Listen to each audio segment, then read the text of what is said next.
Oke, selamat pagi semuanya. Kami dari kelompok Adit, Dandi, dan Alex ingin mempresentasikan sebuah studi kasus yang berjudul Bedah Kasus Ransomware Bank Syariah Indonesia, studi kasus kebocoran 1,5 terabyte data, dan kelumpuhan layanan perbankan nasional. Ringkasan dan kasus dan latar belakang. Jadi, teman-teman mungkin ingat pada bulan Mei tahun 2023, seluruh layanan digital dan operasional cabang BSI lumpuh total. Di kelompok peretas internasional bernama Lockbit 3.0, mereka menggunakan metode double extortion atau pemerasan ganda.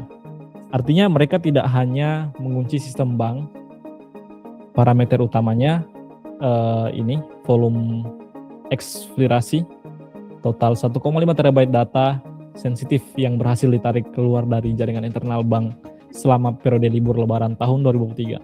Dampaknya, data pribadi sekitar 15 juta nasabah dan karyawan bocor mencakup saldo, riwayat transaksi, hingga kresidensial kata sandi. Aktor penyerangnya, yang tadi seperti saya sebutkan, kelompok Lockbit 3.0 menggunakan model ransomware as a service dengan teknik pemerasan ganda. Tuntutan dan tebusan, hacker menuntut sebesar 295,6 miliar untuk mencegah publikasi data di dark web. Kronologi serangannya, yang membuat serangan ini menarik dari kacamata informasi sistem adalah timingnya. Peretas tidak menyerang dalam satu malam. Proses penyedotan data 1,5 terabyte ini sebenarnya sudah dimulai secara senyap sejak libur lebaran panjang Idul Fitri. Mengapa libur lebaran? Karena pada periode ini, pengawasan internal dan lalu lintas jaringan perbankan cenderung menurun. Jika dihitung secara teoritis, dengan kecepatan 25 Mbps, memindahkan data 1,5 terabyte itu membutuhkan waktu non-stop sekitar 5,5 hari. Namun, peretas membagi transfer data ini secara terputus-putus atau intermittent hingga memakan waktu sekitar 12 hari. Tujuannya agar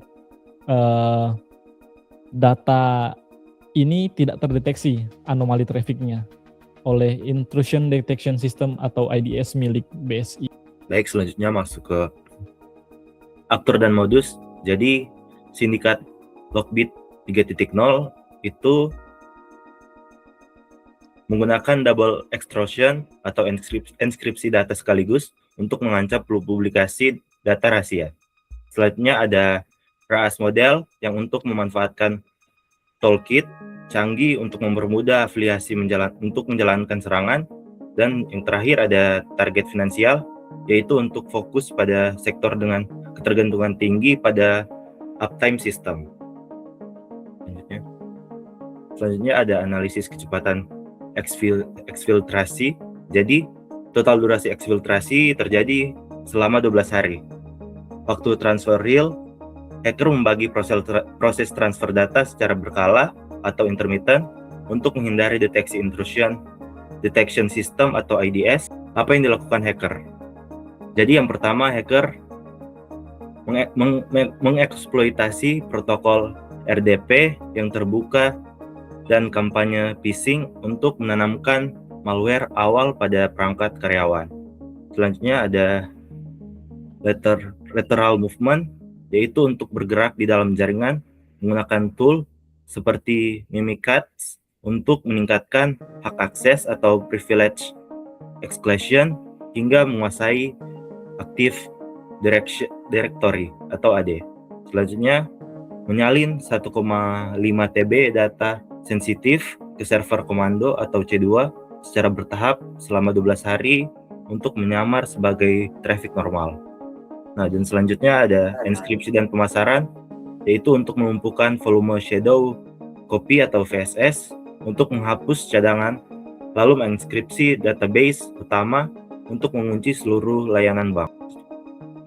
Titik lemah dari pengekan, proteksi endpoint lemah, antivirus tradisional gagal mendeteksi enkripsi intermittent, diperlukan solusi EDR berbasis AI. Kedua, monitoring traffic keluar. Kegagalan mendeteksi pemindahan 1,5 terabyte data menunjukkan absennya teknologi data loss prevention atau DLP. Dan yang terakhir, manajemen kredensial.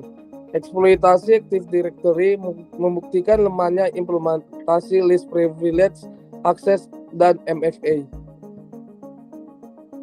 Next. Dampak dan konsekuensi. Kelumpuhan finansial. Berhentinya layanan selama berhari-hari menyebabkan kerugian transaksi digital yang masif dan biaya pemulihan darurat yang tinggi. Kedua, krisis kepercayaan. Nasabah melakukan penarikan dana besar-besaran karena rasa tidak aman terhadap perlindungan data pribadi di bank syariah tersebut. Next.